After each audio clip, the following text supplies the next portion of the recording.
like a Hellcat.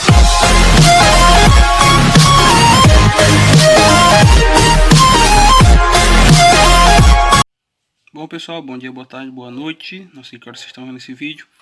Então a gente vai dar continuidade às nossas aulas de dinâmica, falando um pouco agora sobre a diferença de força centrípeta para força centrífuga. Vocês comumente usam essas forças no seu dia a dia, porém vocês não conseguem identificar a diferença das duas, tá? Mas a grande diferença delas, pessoal, é o seguinte: a força centrípeta, tá? É uma força onde a força resultante ela aponta para o centro do movimento. Se você amarrar uma linha, tá, no pé aqui de uma cadeira e você puxar essa linha devagar, essa cadeira ela vai se movimentar. Agora, se você pegar essa mesma linha e você puxar ela com força, o que vai acontecer? A linha vai arrebentar e a cadeira vai permanecer no mesmo lugar. É a mesma coisa aqui. Se ele aumentar a aceleração, o cabo vai se romper. Esse aqui, ó, é o valor que um cabo para reboque ele pode comunicar, tá? Ele pode comunicar a maior aceleração que ele pode comunicar ao carro é 2 metros por segundo ao quadrado. Professor, e se ultrapassar isso? Se ultrapassar isso, quer dizer que o cabo vai se romper. Faz o seguinte: amarra uma linha no pé da cadeira, tá? Amarra uma linha no pé da cadeira. Então eu vou ter força é igual a massa vezes a aceleração. Se você olhar na questão, a força aí é de 1.600 newton, igual a massa do carro 800, que multiplica a aceleração.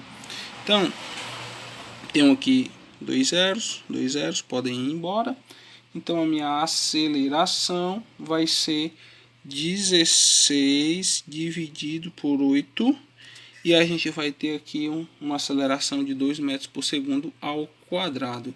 Então, vou tentar aqui desenhar as forças para vocês, mas a gente tem aqui um movimento aqui retilíneo, né?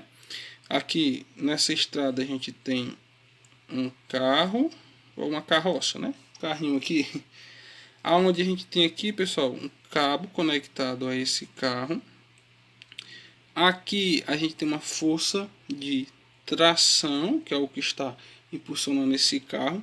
A gente tem uma força normal agindo no carro para cima e uma força peso agindo para baixo. Professor, e o atrito? Desprezando. Ele vai variar espaço e tempo e você vai permanecer com uma velocidade constante. Então aqui eu tenho um exemplo de aplicação para a gente responder, um exemplozinho aqui da PUC de São Paulo, onde um cabo para reboque rompe-se quando sujeito a uma tensão maior que 1000 newtons.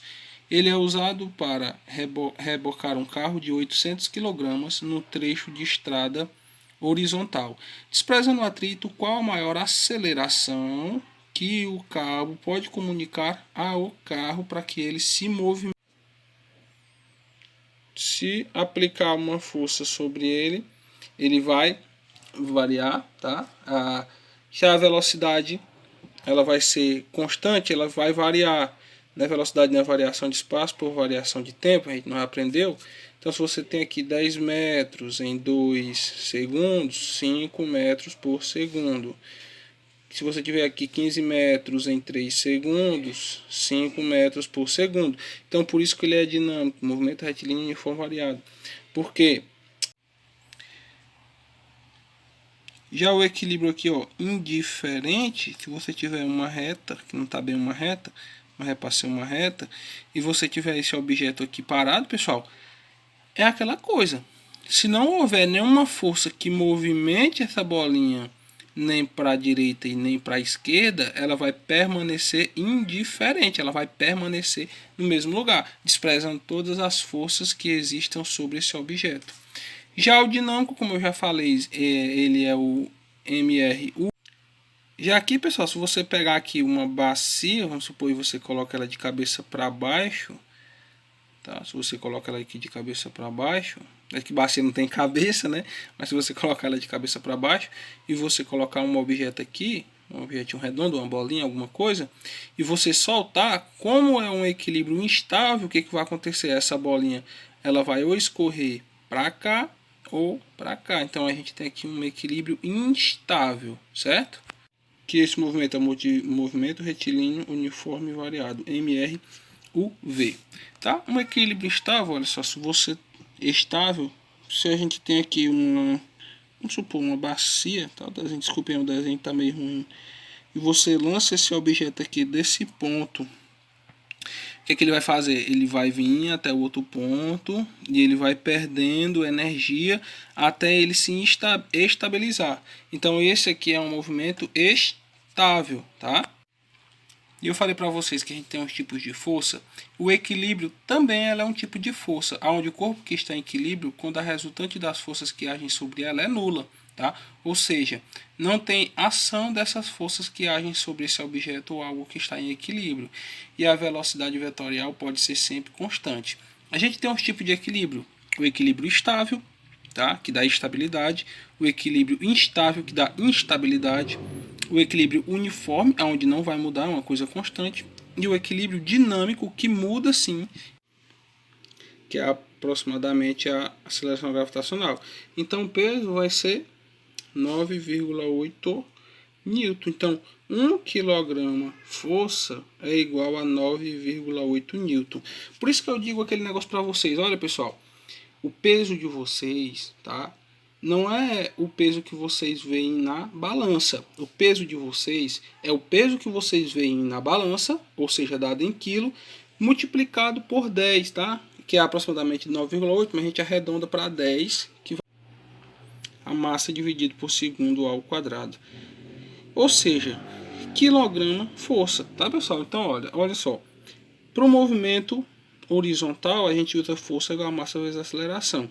Quando eu falo de movimento na vertical, ou seja, de cima para baixo, eu tenho que calcular o peso, que é a massa vezes a aceleração gravitacional. Se eu tiver aqui, ó, peso aqui uma massa de 1, tá? De 1 kg, vou multiplicar por 9,8, né? Eu vou ter a divisão da força resultante pela massa do objeto, tá? Que é uma massa menor. E a aceleração 2, eu vou ter aqui a mesma força resultante dividido por uma massa que eu vou chamar de emissão, já que ela é uma massa bem maior, tá? E a força, pessoal, ela é dada sempre em Newton. Mas Newton é o produto, tá, de quilograma, ou seja, 1000 multiplicado por a massa dividido por segundo. E a aceleração desse objeto, pessoal, ela está ligado, tá, à massa do próprio objeto. Olha só como é diferente. Se eu tiver aqui uma massa que eu chamei de mzinho e uma massa que eu chamei de mzão, necessariamente eu vou precisar colocar uma força maior, tá, nessa que tem uma massa maior, que eu vou chamar de mzão, do que essa força que eu vou colocar em mzinho. Então, no caso aqui, se eu pegar a nossa equação de força igual a massa vezes aceleração e colocar a aceleração no primeiro, olha só, e essa força resultante, ela nasce justamente, tá, da composição das forças, tá, que eu posso chamar ela aqui de F1 e F2, certo? Aonde eu vou ter a minha força resultante aqui como padrão. E essa força resultante, ela é justamente o produto da massa desse objeto que está sendo acelerado vezes a própria aceleração. É que essa força, a força centrífuga, ela é uma pseudo-força, ou seja, ela surge de uma primeira força. Tá? E aí, pessoal, a gente já parte para a nossa segunda lei de Newton, que é o princípio fundamental da dinâmica. Aonde no princípio fundamental da dinâmica, a gente tem que a força vai ser igual à massa de um objeto ou de algo de alguém, multiplicado pela aceleração desse objeto. Certo? Já, pessoal, a força centrífuga, tá? Ela aponta para fora do movimento, certo? Essa é a força centrífuga. E a gente encontra elas, tá, pessoal, nos liquidificadores, tá? Quando você coloca lá o alimento, a água, o liquidificador ele centrifuga, tá? Numa rotação muito grande, com uma certa velocidade tangencial ao movimento circular. Então, a grande observação da força centrífuga